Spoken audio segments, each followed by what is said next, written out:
Ano nga ba ang unang pumapasok sa isip mo kapag naririnig mo ang salitang kasaganaan? Marahil isang malaking bahay, magarang sasakyan, at isang bank account na puno ng pera, di ba? Ganyan din ang akala ko noon. Akala natin kapag may pera ka, masagana ka na. Akala natin ang Biblia ay para lang sa kaluluwa, isang gabay para makarating sa langit, pero hindi para sa buhay natin dito sa lupa. Pero paano kung sabihin ko sa iyo na baka mali pala ang lahat ng akala natin? Paano kung may isang lihim na nakatago sa mga pahina ng Biblia? Isang susi, isang paanyaya, isang daan patungo sa buhay na hindi lang puno ng kita, kundi puno ng kahulugan at kapayapaan.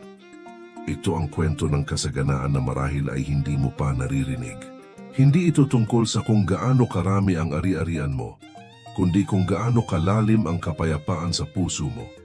Hindi ito tungkol sa kung ilang zero ang nasa bank account mo, kundi kung ilang beses kang nakangiti sa isang araw kahit walang partikular na dahilan.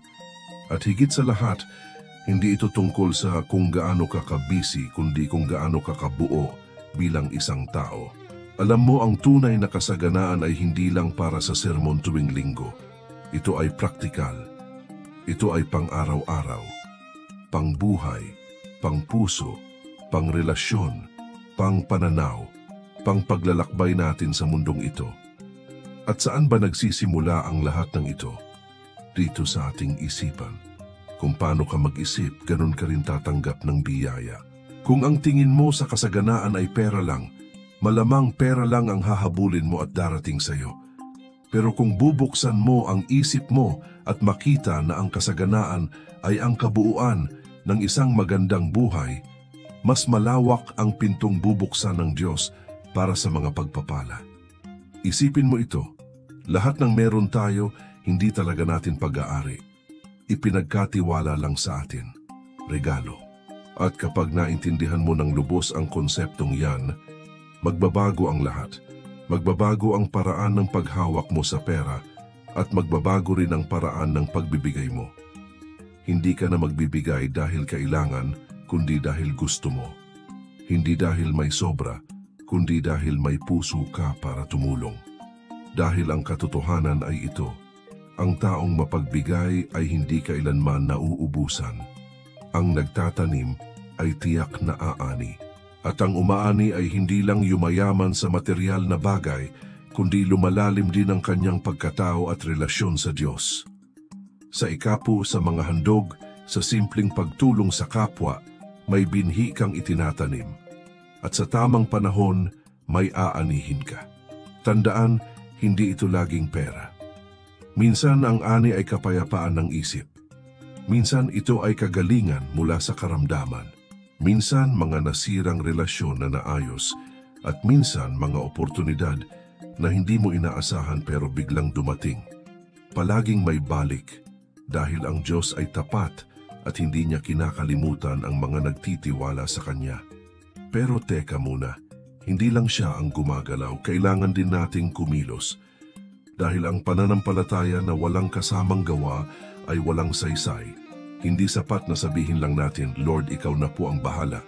Hindi sapat ang dasal lang. Ang pananampalataya ay kailangan ng desisyon, kailangan ng aksyon, kailangan ng sipag at tiyaga, at higit sa lahat, kailangan ng karunungan. Ang Biblia ay hindi lang isang aklat ng mga panalangin. Ito ay isang aklat ng mga prinsipyo, isang manual para sa buhay, aklat ng disiplina, aklat ng direksyon. Sinasabi rito, ang masipag ay yayaman. Ang tamad ay maghihirap. Ang matalino ay magtatagumpay. Ang padalos-dalos sa desisyon ay malulugi. Hindi ito magic. Ito ay practical wisdom na galing sa Diyos. Siyempre, alam ko, kahit gaano ka kasipag, darating pa rin ang mga panahon ng tagtuyot. Yung mga panahong parang walang sagot sa mga dasal mo. Yung mga panahong pakiramdam mo ay naliligaw ka at walang direksyon. Pero huwag kang panghinaan ng loob. Sa mga panahong parang nasa gitna ka ng disyerto, doon hinuhubog ang iyong karakter. Doon lumalim ang pananampalataya ni Moses. Doon tumibay ang puso ni Joseph. Doon natutong lumaban si David. At sa gitna ng iyong wilderness season, doon ka rin lalakas. Ang tunay na kasaganaan ay hindi instant. Hindi ito parang 2-in-1 coffee. Minsan may luha muna bago ang ani. Minsan may kabiguan muna bago ang tagumpay. Pero isa lang ang sigurado. Ang pangako ng Diyos ay hindi kailanman napapako.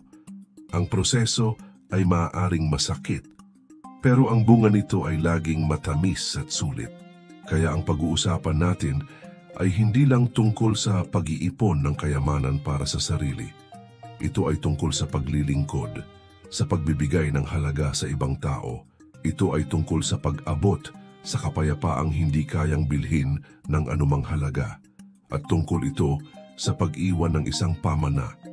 Hindi lang ari-arian kundi mga aral, prinsipyo at pananampalatayang maipapasa natin sa susunod na henerasyon. Ang tunay na kasaganaan ay hindi lang kita. Ito ay kalinga. Hindi lang ito tungkol sa pag-angat ng sarili kundi sa pag-abot sa mga nangangailangan. Hindi lang para sa sarili kundi para sa ikabubuti ng mas nakararami. At ang Biblia, hindi lang ito aklat ng kaligtasan, ito ay mapa, ito ay gabay, ito ay ilaw sa ating daan. Isang paalala na ang Diyos ay hindi lang interesado sa iyong kaluluwa. Interesado siya sa buong pagkatao mo, sa iyong trabaho, sa iyong pamilya, sa iyong kalusugan at sa iyong mga pangarap. Kaya kung ang tanong mo ngayon ay, paano ako magiging tunay na masagana? Ang sagot ay hindi lang matatagpuan sa iyong trabaho, negosyo o investments. Ang tunay na sagot ay nagsisimula sa puso, sa pagbabago ng pananaw, sa pananalig sa Diyos. Sa pagiging tapat, masipag, mapagbigay at matiyaga. At sa pagiging bukas sa Kanyang dakilang plano para sa buhay mo. Dahil ang tunay na kasaganaan ay hindi nasusukat sa kung anong meron ka. Nasusukat ito sa kung paano mo ito ginagamit, kanino mo ito ibinabahagi at higit sa lahat, sino ang pinaglilingkuran mo sa bawat hakbang ng iyong buhay. Kapag ang puso mo ay nakatuon sa Diyos, ang buhay mo ay hindi lang magiging masagana. Ito ay magiging makabuluhan. Salamat sa panunood. Kung may natutunan ka sa video na ito, huwag kalimutang mag-like, mag-share at mag-subscribe para sa mas marami pang ganitong content. Hanggang sa muli,